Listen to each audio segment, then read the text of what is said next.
Imagination. Okay, so what's imagination? First of all, look at the word. Let's break it up into its elements. Let's be Aristotelian. Well, at the very beginning is this word image. What's an image? It's the kind of internal picture you make with those 40 visual centers in your brain. So those of us who say, if life is so complex that it functions on these teams of billions of cells, or billions of atoms, like genomes, and cell walls, if it's that complex, surely it couldn't have developed through evolution. It must have been created by a creator God. Well, what's a creator God? What's our idea of what engineering something in advance is? It's visualizing something and then making it, which is a terribly homocentric way of looking at things. Because until we came along, no creature had the 40 visual centers of the brain that allows you to create by visualizing first and then instantiating, reifying, turning your vision into a reality. Other things work in a more, what you might call, organic way. I mean, you, as a cyanobacteria, invented photosynthesis. I cannot tell a lie. And you did it without any drafting boards, and you did it without any visual centers, and you did it without pre-visualizing. Because when we talk about a creator God, we're talking about something that pre-visualizes something. That's all we're talking about. Well, there was no visualization process of with you as a cyanobacteria. We don't know what kind of creative process you used. And for us to assume that you used a brain with 40 visual centers is incredibly arrogant, because there's obviously some kind of creative and inventive process that's much more clever than merely pre-visualizing in 40 visual centers. So to imagine a God that has a brain as limited as ours and a creative capacity as limited as ours, to show you the limitations of the engineering approach. The engineer God, the creator God. The best engineers in the world today are in what country? Germany. How many German products have been designed so they can make copies of themselves so that factories don't have to make copies? How many Volkswagen Beetles make copies of themselves?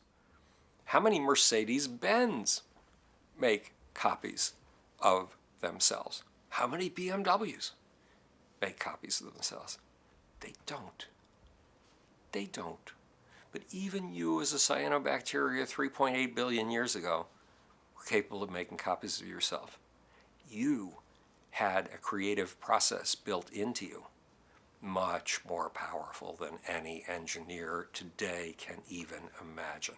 And to think that with the clumsiness of the current human mind, this universe could have been preconceived in 40 visual centers of a brain that is far less sophisticated than the system of genome and cell wall is absurd. We don't really understand even what our own creativity is yet, much less the kind of creativity that a God would have to build life from non-life. So engineering, sorry. That's like imagining that after you invented the first cup, the first way of patting mud into a container, it's like you imagining that that's the way God created the whole world. And in fact, that's exactly what you did. About 2,800 years ago, after you'd invented patting mud into cups and containers of all kinds, you came up with a story, a Genesis myth. And guess what? How did God create everything? Well, he took a bunch of earth, Adam, and he patted it like making a cup into the very first human, Adam, made from earth.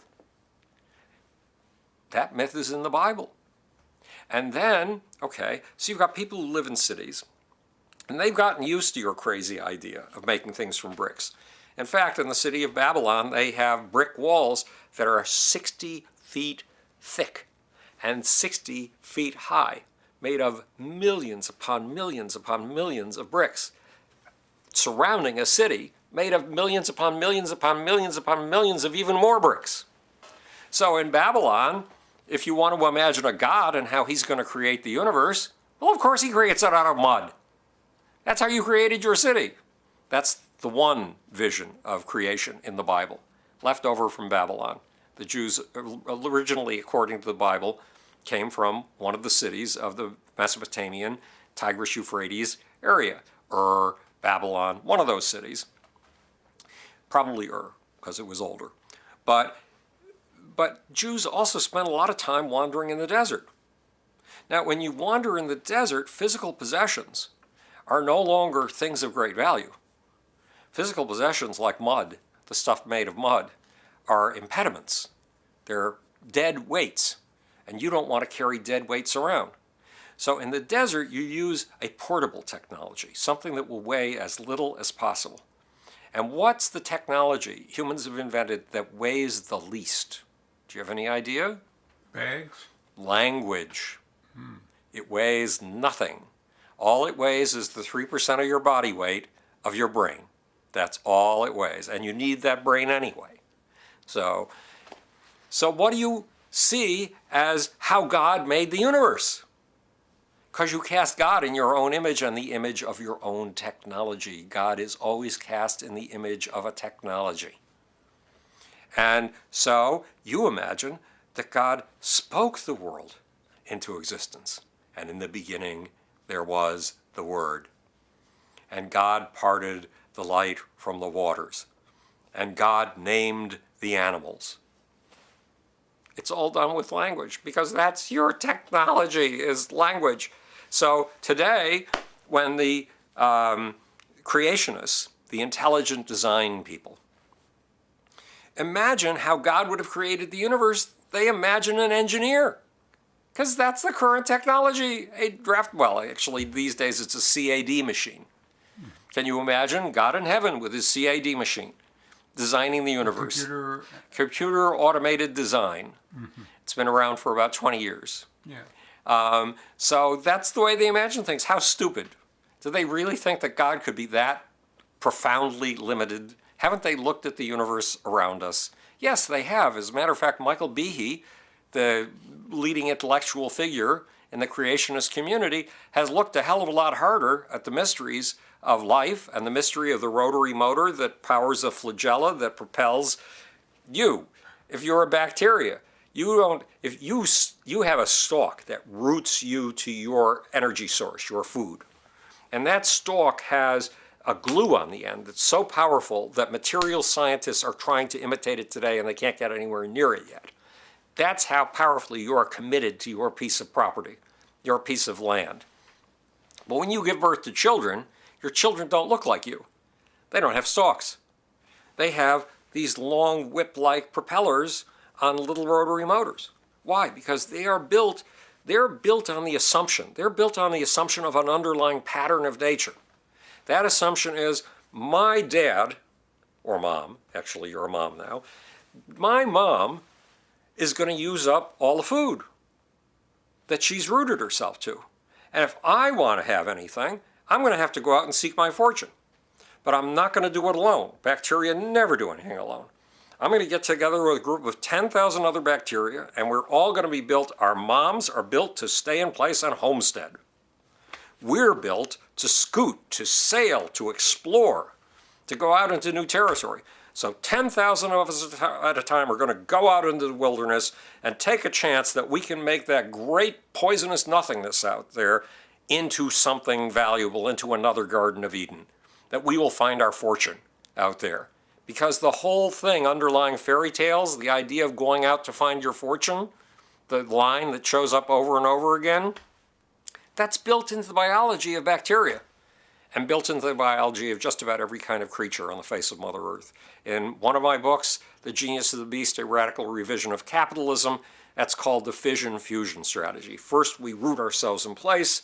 That's fusion. And then we divide into groups and go out and explore looking for the next resource base, which we can also do by inventing the next resource base, turning the next poison into a pleasure, the next toxin into a treat.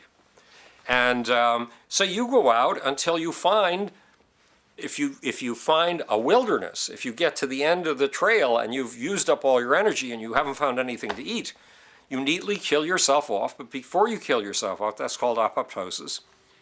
Before you kill yourself up, you fold your genome up into a neat little package and send it back home. Why? As a warning to the collective mind of the group that you came from that this place is poisonous. Do not bother. Do not go here. Explore other places. So even in your death, you are a signal sender. It's all about signaling and mass mind. And if you are part of a group that goes out and finds this wonderful bonanza, this new resource, you send attraction. Your cousins who were out in the wilderness and died, but killed themselves off, have sent a message home saying, don't go here. That's a repulsion cue. But you send an attraction cue. Hey, it's great here. Come congregate around me. Meantime, you split in two. You give birth, in essence. And what are your kids like? Well, they have a stalk. It roots them in place. You've been built for nothing but travel and adventure. They're built for nothing but homesteading and sucking up the stuff in their surroundings, right? This is a pattern that we see. Where do we see it in humans? We see it in humans in a cycle we call boom and bust, and depression, and exuberant times, economic cycles, we call them. The Great Depression of 1873, the Great Depression of, well, it wasn't called the Great Depression, but the panic of the 1890s, the panic of 1907, the Great Depression of 1929 to 1939, the depression that happened when the end of the Roman civil wars came and all those soldiers were decommissioned and turned into civilians again. The patterns of depression and of boom times and bust times in ancient China. These are universal. What are they? Bacteria have them.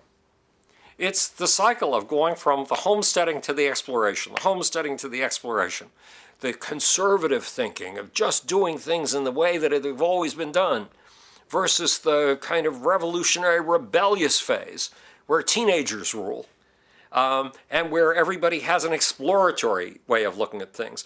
The cycle of emotions between times of depression when everybody is panicked that anything they touch is going to turn them into a pauper. Any form of investment is going to turn them into a pauper. Even putting things in the bank is going to turn them into a pauper until the FDIC came along, but that's another story. And the opposite mood, where everything I invest in is going to make me rich. Everybody's getting rich around me. I got to get richer too.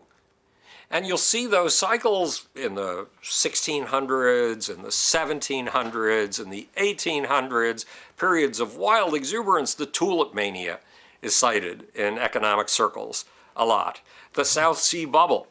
These periods where, oh my God, I got to get in on this. It's going to make me rich. Followed by the period of, oh my God, if I touch anything at all, it's going to impoverish me. That's the cycle of the fission fusion strategy. Search, consolidate, explore, consolidate. And what happens when we consolidate? We build safety nets. We started building safety nets in approximately 1500 at least, because we could probably trace it back a good deal further.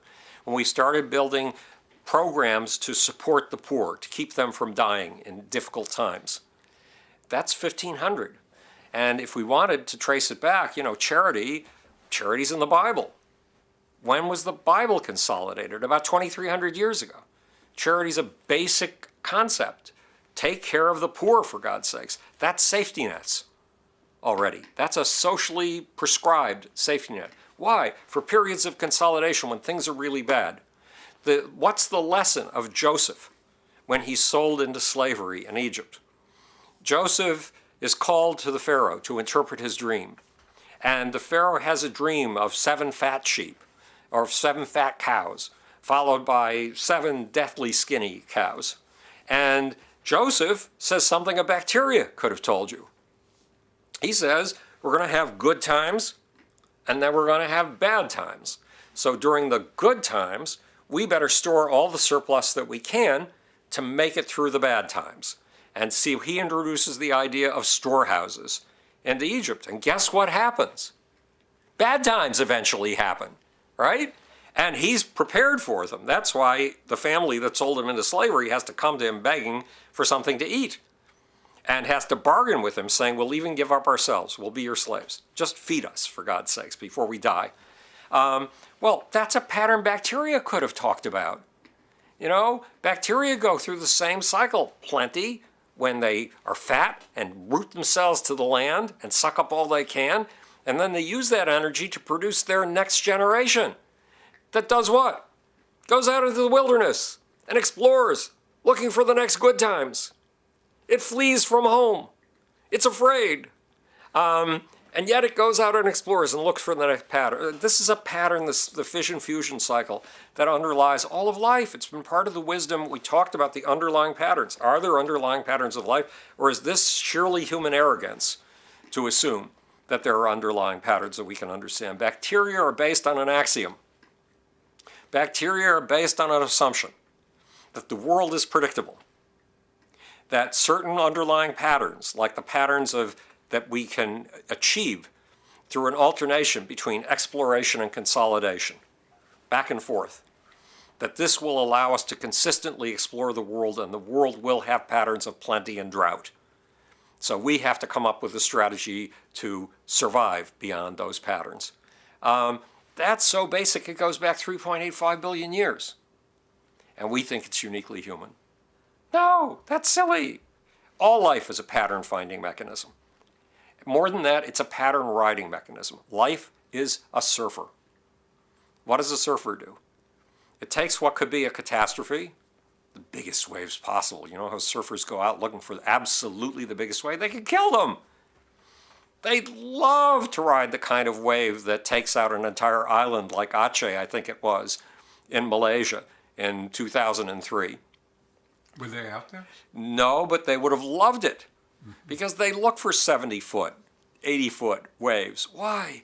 Because of that little tiny board, they can turn that utter catastrophe into an energy source. And that's what life does. It finds the underlying patterns like the pattern of the wave, and it learns to ride and harness them. And that's what humans have done too. But we got it from our ancestors 3.8 billion years ago. We didn't invent this. We just invented ways to use brains to do it. They used vast strings of molecular information, vast storage libraries of molecular information to predict the underlying patterns. I told the story on Thursday night of riding on the ship from Israel, from the United States to Israel, in a state of total depression, not knowing, because I was in the beginning of this stage of wandering that all life goes through. And it's a very confusing stage.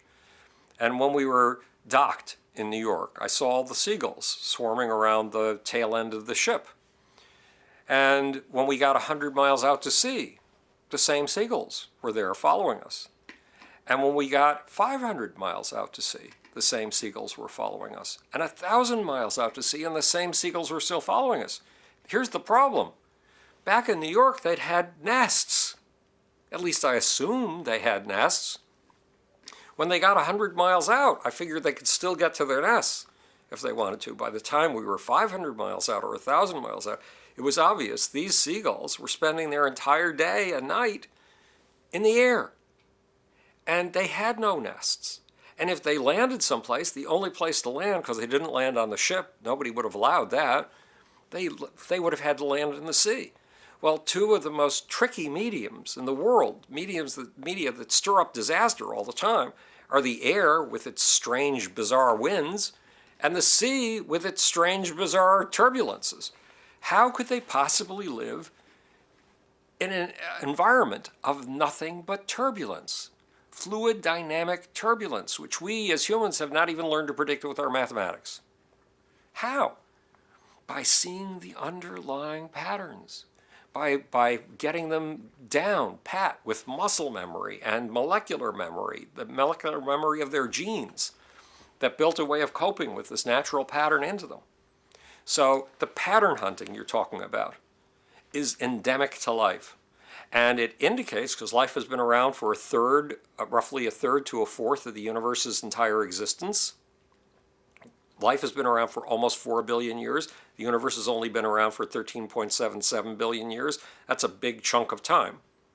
Because of life's persistence on this one planet, we can assume that life has gotten it right. Sometimes a little corner here and there gets it wrong. That's a pretty optimistic perspective. So far, life has gotten it right because there is underlying pattern, at least on this one planet. Well, what about Aldous Huxley, who said maybe this is another planet's hell? Well, I think that's beyond my contemplation. What we've done is I'm now tired. What do I do about putting a Howard the Humongous episode We're up? going to have to do that tomorrow because I'm Okay. also out of, on the last, All memory? Yeah. battery. Yeah. So we'll pick this up tomorrow, but we'll try to do the Howard the Humongous episode tomorrow because I've got to get it out to my audience. I'm late. I wanted to take advantage of the weekend because...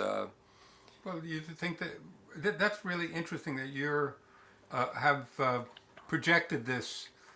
I'm testing it. I put one out on a weekend and it's did incredibly well. And it was the subject matter in part because it was the PS2 versus the new Xbox. Oh, that you can't. And- You can't. Oh no, I showed you an underlying pattern there. No, but I mean that's I was at Hot the topical subject. I was at the opening. Yeah. The launch of that. Right. At Madison Rockefeller Center. Yeah. And there were people lined up sleeping there for 3 days. It's an amazing So set of stuff. you're tapping on a pattern that is. I have the toy stuff in this big extravaganza Howard the Humongous that I want to do because it's part of the human imagination and the process with which humans. It's the Veliger stage. It's the stage with the long tail that's built for propulsion of human imagination, and it's a very vital part. The toys, playthings of human Do you imagination. play with them too? No, I don't get time to. My play is my work. I mean, my work is such play that it's ridiculous. I'm in the world's ultimate playpen. Well, the interesting thing. So I was doing this documentary Right. for 7 years. This is probably part of it as well, called "Playing with Science." Right. Because as an inventor myself, Right. I recognize that scientists are really in a playground Oh, yes. of the imagination. Oh, yes. And that people they've isolated and insulated themselves so much to being a elitist club Right. that they're self-destructing because of, at least in this country, there are hardly any people going into the science. Well, you've seen and math. that Einstein converted me to being a person who shows you the playful aspect of science, who makes you delight in it. That's what Einstein told me to do, right? Through the introduction to one of his books.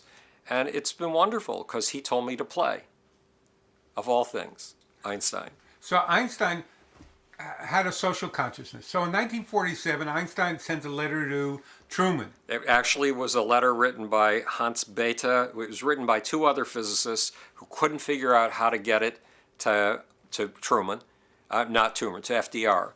No, this one was to Truman. Okay, I'm This talking one about is the FDR letter, the atomic bomb letter. No, I'm talking about the other one. Yeah. Okay.